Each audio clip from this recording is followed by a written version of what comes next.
Thanks for joining us from our Chicago studios. I'm Lauren Magarino, and this is The Why, where we go beyond the headlines. And today we're talking about the sport and spectacle that is bodybuilding. It's garnered some headlines that spark major concern. Whether it's free weights or powerlifting, those dedicated to the craft can get physiques like these. You know, the larger-than-life appearance, though, does not come easily, and some risk life to achieve it. 2022 saw some high-profile bodybuilder deaths like former Arnold Classic champion Cedric McMillan. He was only 44. Professional women's physique competitor Ashley Gearhart was in her late 30s when she passed away. And Arnold Classic champion George Peterson was in his late 30s when he died. The deaths have left industry leaders like former Mr. Olympia title holder Ronnie Coleman concerned about the state of the sport. I think if these people would have done it the right way by having, their blood work, done and stayed on top of everything, I don't think they would have any problem. The goalpost for bodybuilding has shifted from beach bodies and Greek gods and goddesses to massive physiques. But at what cost? We look at bodybuilding's evolution and what is fueling a new movement.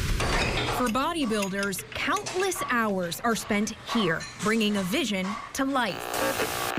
In the film Pumping Iron, one mega bodybuilding star said the process is a lot like art. You look in the mirror and just say, okay, I need a little bit more deltoids, a little bit more shoulders, so to get the proportions right. So what you do is you exercise and put those deltoids on. Whereas an artist would just slap on some clay on each side, Yep, that's none other than Arnold Schwarzenegger. You may know him as the former governor of California, or I'll be back. The Terminator. But his biggest role, perhaps, is being one of the most decorated bodybuilders of all time. From Arnold's time at the top of the mountain in the 70s, one and only Arnold Schwarzenegger. To now. Move over, Arnold Schwarzenegger. You've got company. Bodybuilding has gone through many changes. The origins of the sport can be traced back to the late 1800s. That's when the so-called father of modern bodybuilding first emerged. Eugene Sandow made a name for himself in strongman competitions, performing varying acts to show off his strength. But Sandow found that crowds were more interested in his carefully sculpted muscles than the amount of weight he could lift. He eventually combined feats of physical strength with muscle display performances, which became the foundation of modern bodybuilding. With this formula, Sandow launched the world's first major bodybuilding contest at England's Royal Albert Hall in 1901, in front of 3 judges and a sold-out crowd. The winning competitor would earn up to $5,000 and a gold statuette of Sandow based on 5 criteria: general development, balance of development, condition and tone of the tissues, general health, and the condition of the skin. Bodybuilding continued to modernize in the 40s and 50s with the Mr. America and the Mr. Universe contests, with notable winners such as actor Steve Reeves. But the years following would prove to be some of the most pivotal, with the 1962 premiere of the Mr. Olympia contest marking the start of the golden age of bodybuilding. Some of the biggest names of the sport emerged: Frank Zane, Lou Ferrigno, and of course, Arnold Schwarzenegger. Women were breaking ground too, slowly showing the world that a woman's physique could be just as chiseled as a man's. And the sport started to go mainstream, owed in part to the 1977 documentary Pumping Iron. I mean, it's terrific, right?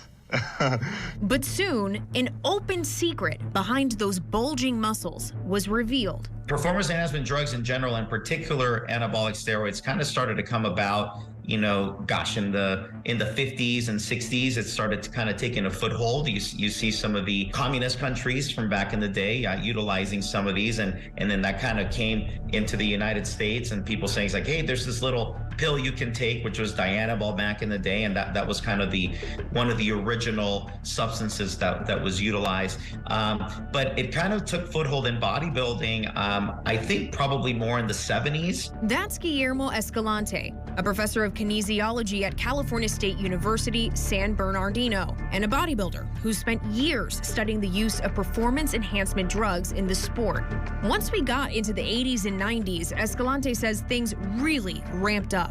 To win at the highest level, you pretty much have to kind of go above that red line on a regular basis, and that's kind of what is required. Some guys can be a little safer about it, but I mean, you have to take relatively higher dosages. Bodybuilders started compounding steroids with drugs like insulin and human growth hormone, which gave birth to the mass monsters like Dorian Yates and Ronnie Coleman.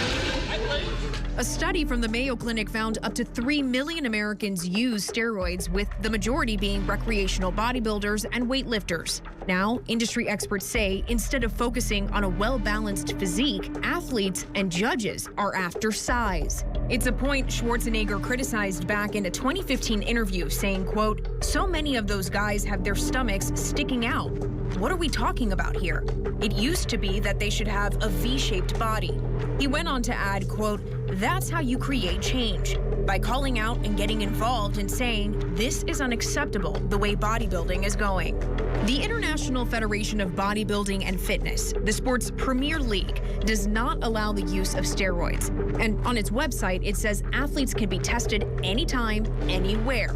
But a World Anti-Doping Agency report late last year reveals the Federation hasn't effectively implemented those practices. Jim Mannion, who runs the IFBB and the National Physique Committee, has declined to answer specific questions, but told the Washington Post, quote, "The health, safety, and welfare of all our competitors has and always will be of utmost importance to us." Still, experts like Escalante warn the measures taken by championship hopefuls are extreme, with many unaware of the damaging effects. So obviously, the more you take, the greater results you can get without. And at that point, it was kind of only regarding the aesthetic component and how big they were getting. They were not necessarily thinking, what's this going to do to my heart? What's this going to do to my liver if they're taking oral compounds? So they weren't necessarily thinking of those things, to my kidneys, to my brain health. While steroids might be used year-round, Escalante says the lead-up to a competition is where things get particularly dangerous. This is where I like to almost start the safety talk, is extreme peak week measures, because I think this is where you see a lot of the acute deaths occurring, is in the acute peak week practices, and primarily with dehydration and water manipulation and electrolyte manipulation. Peak week is the 7-day period right before a bodybuilding competition. Athletes use various strategies to fine-tune their bodies to the desired look. This can be as simple as manipulating diet, while some bodybuilders go as far as taking other drugs, like diuretics. And for a body already under so much stress, this can turn deadly. Yes, anabolic steroids may shorten your lifespan over time, but it's not going to kill you tomorrow. It's not going to kill you the next day. It's going to be one of these things where a diuretic, though, and not taking water intake, that can actually kill you in the short term. Escalante says these measures, including the use of performance-enhancing drugs, don't just build mass, they also put a strain on your body. Just like your other muscles are on steroids, your cardiac muscles also on a steroid too, and the resistance training can enlarge that heart potentially to a greater extent. All of that over time can potentially lead to some of these issues, including cardiac events, which has taken the lives of bodybuilders like 26-year-old Dallas McCarver in 2017 and former Mr. Olympia Sean Roden, who died in 2021 at 46. These measures also compromise mental health. According to the National Institute on Drug Abuse, small studies have also linked steroid use to increased aggression, sometimes called roid rage, anxiety, and major mood disorders. Building muscle mass might be good for your health, but Escalante says do it slowly and safely. There is no miracle and there are no shortcuts. If you decide that this is something that you want to entertain, then work with a healthcare professional that understands. You can communicate with them, have regular blood work done, have regular checkups done. With the perfect recipe, many of the sports icons spent years on top and came down gracefully.